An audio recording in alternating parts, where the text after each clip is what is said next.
Namaskar, my dear friends. And today, in our satsang, we are learning about Astanga Yoga. In the last satsang, we learned about yoga, as Maharshi Patanjali has given about the Yoga Sutras and Yoga Darshan. In that, one of the technique is Astanga Yoga. So this Astanga Yoga can be practiced by anyone, my dear friends. So any sadhaka can practice easily without any effort and stress. With any difficulty, we can practice very easily this Astanga Yoga technique. So what is Astanga Yoga? So Asta means 8, Anga means parts, Yoga means the practice. So the 8 parts of the practice, 8 Angas, 8 limbs of practice is called Astanga Yoga. So then, what are that 8 limbs? Then the 8 limbs are Yama, Niyama, Asana, Pranayama, Pratyahara, Dharana, Dhyana, and Samadhi. These are the 8 limbs in Astanga Yoga. But remember, my dear friends, so yoga practice is different. Doing yoga for health purpose is entirely different. These are the two or very different practices, my dear friends. So yoga sadhana and yoga for health, it is entirely different. So if you can use yoga to make your body and mind healthy, but the aim of yoga is not only for becoming healthy, my dear friends. So remember, so that I told you about in the yoga satsang. But today we'll learn about in these 8 limbs of yoga, Astanga Yoga. In that, the first one is Yama. The first command, our first rule is Yama. The first limb is Yama. Yama means the social ethics. So how we should behave, how we should live in this world, in this society. So these are the rules. Again, in this Yama, there are 5 rules are there. So they tell about how to live in this society and how we should behave. So then in that, the first one is Ahimsa. Ahimsa means, my dear friends, non-violence. So we should not harm to any being, anyone. And then next one is Satya. Satya means the truthfulness. So always we should be in the truth. We should talk and we should say only truth. And then third one is Astaya. Astaya means non-stealing, my dear friends. So whatever we have, that's enough for us. So we no need to steal from others. So that is why Astaya is very important, my dear friends. Even physically and mentally also. Astaya means, so we should not steal for any other property or any other things. But even if you are mentally also, if you do that, that is comes under the Steya. So that is what we should live in the Asteya. Then next, the fourth one is Brahmacharya. So Brahmacharya means there are so many different meanings are there, my dear friends. If you follow the Brahma path, that is also called Brahmacharya. Or if you give birth to the good children, a very good children to this society, that is also called Brahmacharya. But for your sensual pleasures, if you meet with that your wife and husband, that is not Brahmacharya, my dear. So that is why here the moderation and celibacy is the Brahmacharya, dear friends. Next, then Aparigraha. Aparigraha means non-possessiveness. So we should not gather and accumulate and everything, my dear friends, unnecessary things. So nowadays, so many of us, we are accumulating that, even that so many things which we are not useful at all. So that is what we need actually, what are the necessary for us. So those only we should have, that is okay. But unnecessary things we should not be get possess. So that is why non-possessiveness is called Aparigraha. These are the 5 rules in Yama. So if you follow these 5 rules, you are doing Yama. You are doing Yama sadhana. So those are Ahimsa, Satya, Asteya, Brahmacharya, and Aparigraha. Next, the second limb of Astanga Yoga is Niyama. Niyama. So Niyama means these are the personal practices and personal codes. So that in this, again, there are 5 codes are there, 5 ethics are there. The first one is Shaucha. Shaucha means cleanliness. So these are again two types, this cleanliness, external and internal, the physical and mental. If you do this, see, for example, we will bath with water to clean our physical body. But what about internal body? What about in the mind?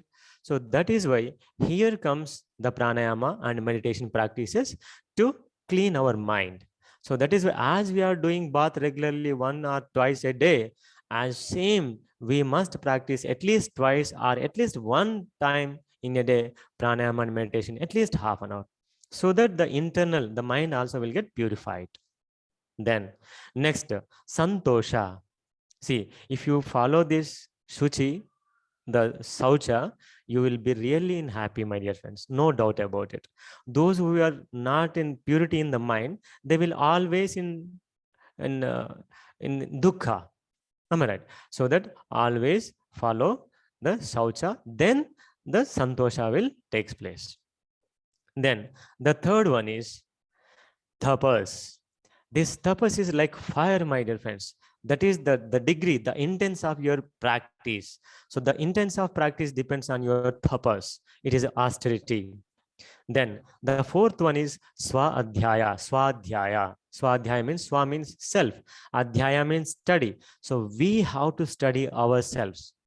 So before we have to study ourselves, first we should go through the any scriptures. So if you follow the scriptures, then we know where we are came from and where we are going and what we have to do. So these we can do and we can understand in Swadhyaya.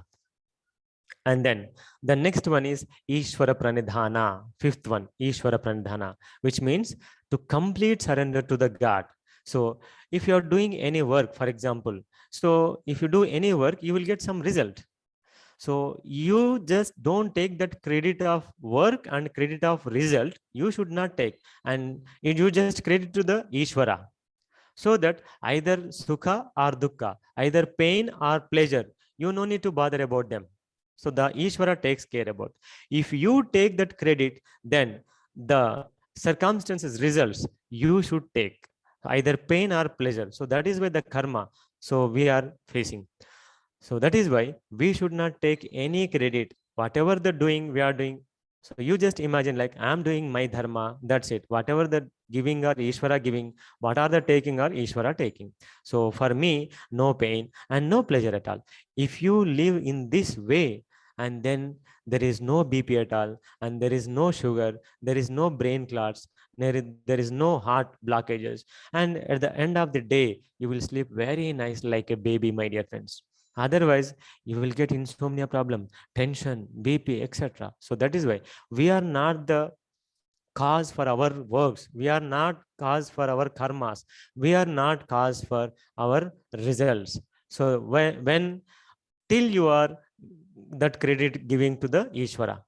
If you are taking that credit, you are the cause for everything, my dear friends. Remember. So this is a small thread. If you understand, then our life is very beautiful. Otherwise, very miserable. Right? Yes.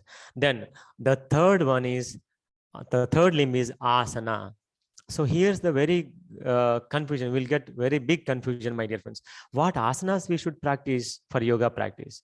Remember, my dear friends, according to Maharshi Patanjali, asana means the posture, the sitting posture. Either you can sit in Vajrasana or Sukhasana, Ardha Padmasana, Padmasana, Siddhasana, whatever may be.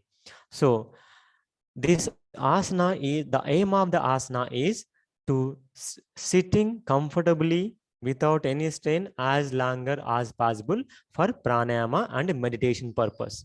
So this is the purpose of asana, my dear friends. But doing Shirshasana, Chakrasana, and other halasana and other difficulties and advanced asanas, there is nothing, so no need, my dear friends, no need at all.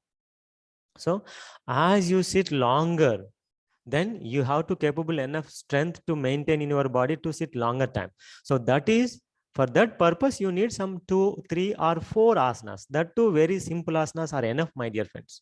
So this is about asana. So that is why we should select according to our age, according to our health, according to our health problems. So here we need a guru. So a guru can guide to what asanas are suitable for us. And then next, fourth limb is pranayama. And here also again the very big confusion than asanas. What pranayamas we should practice? So my dear friends, here again the guru guidance are very, very important. So as per our age and our purpose, we have to select the pranayamas. There are so many pranayamas are there. And then, so up to this four, Yama, Niyama, Asana, Pranayama, we have to follow, we have to practice these four limbs. So this is called, these four limbs are called Bahya Yoga move, external yoga. And then the next Pratyahara is like a stepping stone, dear friends, like a stepping stone. So Pratyahara, the fifth limb is Pratyahara, which means withdrawal of the sense organs. Withdrawal of the sense organs. How can withdraw the sense organs, my dear friends? Right? So there is a food for even our sense organs. For example, we are just looking a good image. That is the food for our eyes. We are taking a smell. We are taking a very good smell. The smell is food for our nose. Sound is food for our ears. Taste is food for our tongue. And touch is a food for our skin. So that is why if you withdraw these sense pleasures, so then you will progress in yoga practice. So that is why, so we no need to do anything, my dear friends. If you do pranayama properly, then pratyahara automatically will happen, my dear friends. The withdrawal of the senses will naturally happen. So no need to worry at all. And then the sixth limb is dharana.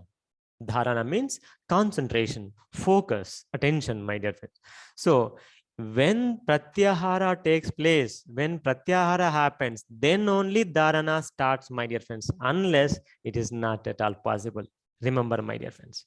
So when pratyahara starts, when you practice pranayama. So that is why I will tell in my regular classes, pranayama is very, very important, very, very important, my dear friends. So in generally, so we will do asanas more than 1 hour, and we'll give the time for pranayama of just 5 to 10 minutes. But that is not at all correct, my dear friends. At least you have to give equal time. At least you have to give equal time. Then only your yoga sadhana will be highly success. Right. Then sixth one is dharana, concentration. So when dharana continues, then starts dhyana. So the seventh limb is dhyana, meditation. So my dear friends, nowadays we are learning, we are attending so many meditation courses, my dear friends.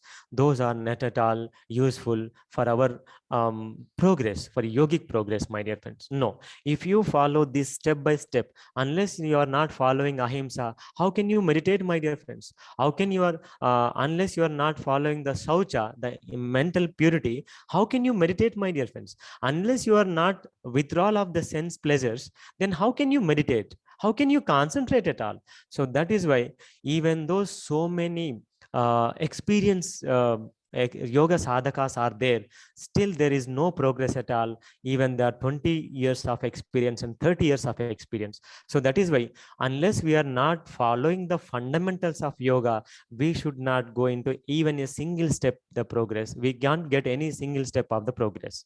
So that is why fundamentals are very, very important to successful leading in the yoga, my dear friends.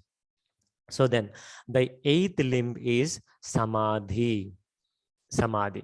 So what is samadhi, my dear friends? I told you there are 4 paths of yoga. So the samadhi pada first in the Patanjali Yoga Sutras. So samadhi means the equal state of equanimity of the mind.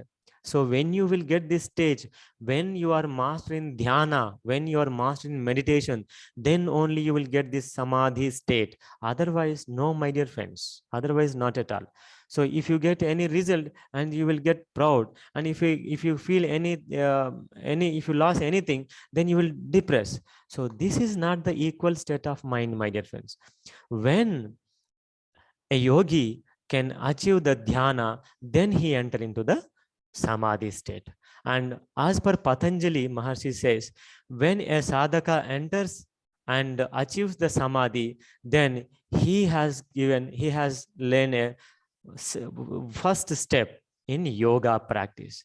Patanjali says, when you enter into the Samadhi, that is the first step of in yoga practice. Then now you can understand, my dear friends, what we are doing and where we are. So this is about Astanga Yoga, and I like and I love this Astanga Yoga subject, my dear friends, in Patanjali Yoga Sutras. And thank you very much for this wonderful yoga satsang today. And we'll meet in the next satsang. Thank you very much, my dear friends. Namaskar.